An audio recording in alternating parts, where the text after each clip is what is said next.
मैं सांस भी लेता हूं तो ऐसा लगता है कि विवाद हो जाता है। इस समय हार्दिक पांड्या की परिस्थितियां भी कुछ ऐसी ही हैं कि बुरा तो चलो ठीक है, अच्छा भी कुछ करने जाते हैं तो लगता है कि पब्लिक को तकलीफ हो जाती है। एक तरफ ये जो इस समय गैप चल रहा है हार्दिक पांड्या के मुंबई इंडियंस के मैचेस के बीच में, उसमें एक तरफ जहां रोहित शर्मा की बढ़िया जेट स्की पर पानी के बीच में तस्वीरें निकलकर सामने आ रही हैं, टीम मेंबर्स के साथ एंजॉय करते हुए तस्वीरें निकलकर सामने आ रही हैं, तो वहीं पर मुंबई इंडियंस के परेशान कप्तान हार्दिक पांड्या की सोमनाथ मंदिर में पूजा करते हुए तस्वीरें सामने आ रही है।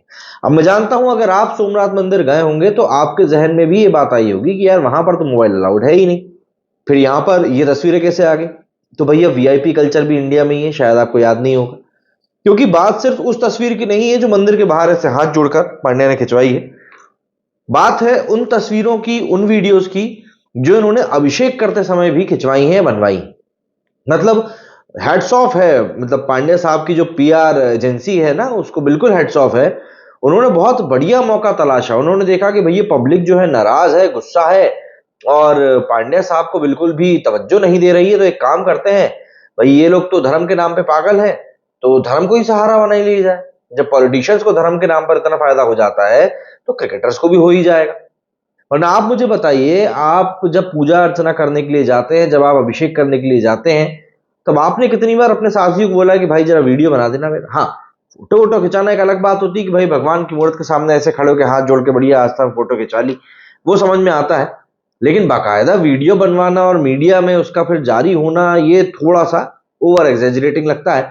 और आज की तारीख में सोशल मीडिया का जमाना है, पब्लिक इतनी ज्यादा चंट चकोर चालाक हो चुकी है कि वो इस तरह की जितनी भी टैक्टिक्स होती है ना, उन सब टैक्टिक्स को वो पकड़ लेती है। तो ऐसे में हार्दिक पांड्या सोमनाथ मंदिर तो पहुंच गए, लेकिन सोमनाथ मंदिर से अब तस्वीरें निकलकर सामने आई तो पब्लिक को उन्हें ट्रोल करने का एक नया बहाना मिल गया। कल हार्दिक पांड्या का अगला मैच होने वाला है। अगला मैच काफी ज्यादा इंपॉर्टेंट होगा। 3 मैच लगातार मुंबई हार चुकी है।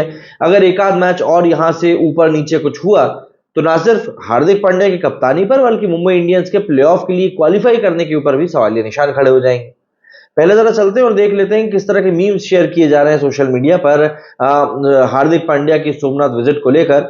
उसके बाद आगे की बात करेंगे। हालांकि एक बात है कि सोमनाथ मंदिर गए हैं पांड्या साहब तो भाई जनता भी बिल्कुल थोड़ी सी सॉफ्ट हो गई है, ज्यादा कुछ बोल नहीं रही है। भगवान का मामला है, आस्था का मामला है, पर फिर भी जो थोड़ी बहुत बातें निकल कर सामने आई हैं जरा उनके बारे में एक बार देख लेते हैं। क्योंकि आपको यहां पर समझना पड़ेगा कि पब्लिक जो है वो वाकई में हर एक चीज को बहुत गौर से देख रही है।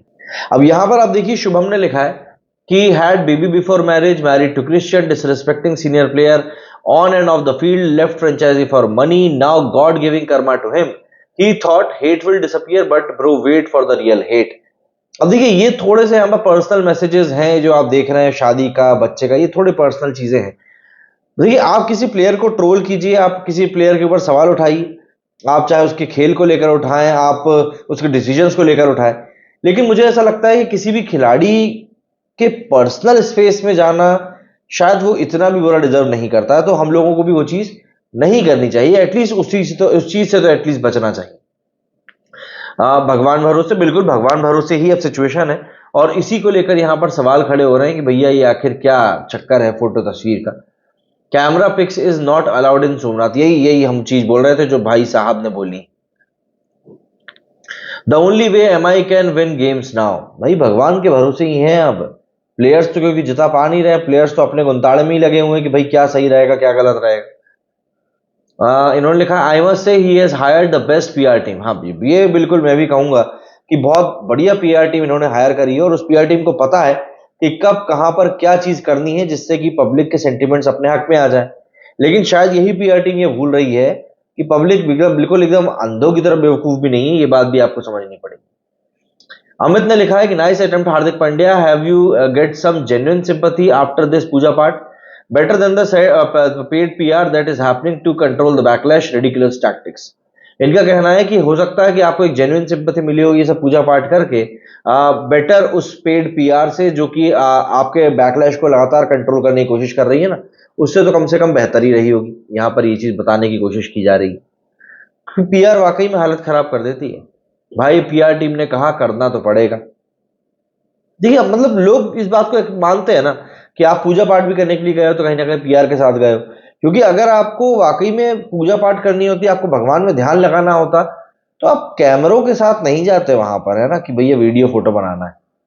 रोहित फैंस की गालियों से बचने के लिए, वाह क्या एक्टिंग कर रहा है, पर पब्लिक पकड़ लेती है यार इन चीजों को। हाँ, भगवान के मान सम्मान में चुप हूं। दरअसल ये वो सब लोग हैं जो कि ट्रोल करते हैं लगातार पांड्या को, वो भी कह रहे हैं कि भैया भगवान का मामला है, इसमें तो ज्यादा कुछ नहीं बोलेंगे। ये क्या है भैया? बिहाइंड द सीन्स, पर्दे के पीछे कुछ ऐसे सीन्स थे जब सामने हार्दिक पांड्या बैठकर पूजा पाठ कर रहे थे। भगवान का सहारा Hardik Pandya eight Somnath temple.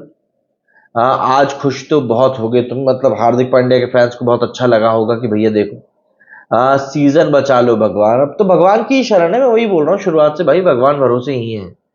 Hardik Pandya went to God for whatever he did to MI and Rohit Sharma, instead he should have just gone to Rohit Sharma. मतलब अगर सिर्फ रोहित शर्मा के पास ही हार्दिक पांड्या चले गए होते तो शायद उनके समाधान ज्यादा आसानी से निकल जाते, पर मुझको ऐसा लगता है कि रोहित शर्मा भी जिस स्पेस में है वो बिल्कुल भी इन चीजों को लेकर लोड नहीं ले रहे। हाँ, लास्ट मैच में उन्होंने क्राउड को शांत कराने की कोशिश जरूर करी, जो कि एक ह्यूमन जेस्चर था, और मुझे ऐसा लगता है कि वो रोहित शर्मा की तरफ से काफी अच्छा किया हुआ जेस्चर था। बट इन दी एंड बात यही आ जाती है कि as a player, as a team, as a captain, आपका आपकी टीम के ऊपर वाकई में क्या ही होल्ड है। हार्दिक पांड्या की परफॉर्मेंस भी अच्छी नहीं आ रही है, हार्दिक पांड्या कप्तान के तौर पर भी उतना अच्छा नहीं कर पा रहे हैं। ऐसे में जो पीआर एजेंसीज हैं जो लगातार इस नेगेटिव ट्रोलिंग का सामना कर रहे हैं, हार्दिक पांड्या उसके खिलाफ खड़ी हुई है, तो वो कोशिश यही कर रहे हैं कि यार हार्दिक पांड्या की इमेज को सुधारा जाए, क्योंकि एक टीम की परफॉर्मेंस के ऊपर कहीं ना कहीं जो पब्लिक है उसका बहुत बड़ा असर पड़ता है। और यहां पर वही चीज हो भी रही। पब्लिक का सीधे तौर पर टारगेट बनाया जाना हार्दिक पांड्या को बताता है कि पब्लिक कितनी ज्यादा आउटरेज है इस समय। रोहित शर्मा की फैन बेस को भी आप कह सकते हैं कि भाई रोहित शर्मा का फैन बेस कितना बड़ा है। मैंने अपने पिछले वीडियो में आप लोगों से कह दिया था कि भैया लाखों फैंस जो हैं छूट जाएंगे अगर हार्दिक ने किसी दूसरी टीम का हाथ थाम लिया तो लोग कमेंट करके बोल रहे हैं कि भैया लाखों नहीं करोड़ों की संख्या में फैंस है। तब मेरा दिमाग गया कि हाँ भैया, जब रोहित की कप्तानी से हटाने से का फैसला लिया गया था तब एमआई के इंस्टाग्राम पेज के ऊपर फॉलोअर्स का क्या हाल हुआ था। भाई ये है, आज की तारीख में ऐसी आर्मीज आपको देखने के लिए मिलती है अपने पसंदीदा हीरो के लिए, एक्ट्रेस के लिए, एक्टर के लिए और खिलाड़ियों के लिए। वही चीज हम यहाँ विटनेस कर रहे हैं। बट हार्दिक पांड्या को कहीं ना कहीं अब एक चीज पे फोकस करना चाहिए। कप्तानी तो अपनी जगह पर है ही, जो आपको अच्छी करनी है, it's your job somewhere. But अब मुझे ऐसा लग रहा है कि हार्दिक पांड्या को पर्सनल फॉर्म के ऊपर भी काम करना पड़ेगा। जब आप खुद परफॉर्म करोगे तो आप में कॉन्फिडेंस इंड्यूस होगा, आपके अंदर कॉन्फिडेंस आएगा, तो इवेंचुअली आप अच्छा परफॉर्म करोगे। बट आपको वो एक रनिंग अपनी बॉडी के अंदर चाहिए।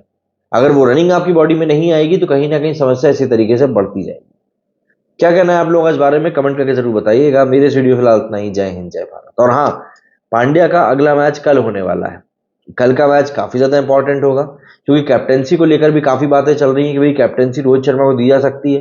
हालांकि एक बात ये भी आई कि भाई रोहित जो है कप्तानी के तौर पर सिलेक्ट होना ही नहीं चाहते हैं, उनको नहीं करनी है कप्तानी 14 साल के बाद में, बल्कि वो तो अगले साल होने वाले मेगा ऑक्शन के पहले एमआई को छोड़ने की भी तैयारी कर रहे हैं। तो ये सब चीज इस समय चल रही हैं। इन सब चीजों के बीच में एमआई से परफॉर्मेंस निकालना पांड्या के लिए कितना कठिन होगा, ये वक्त ही बताएगा।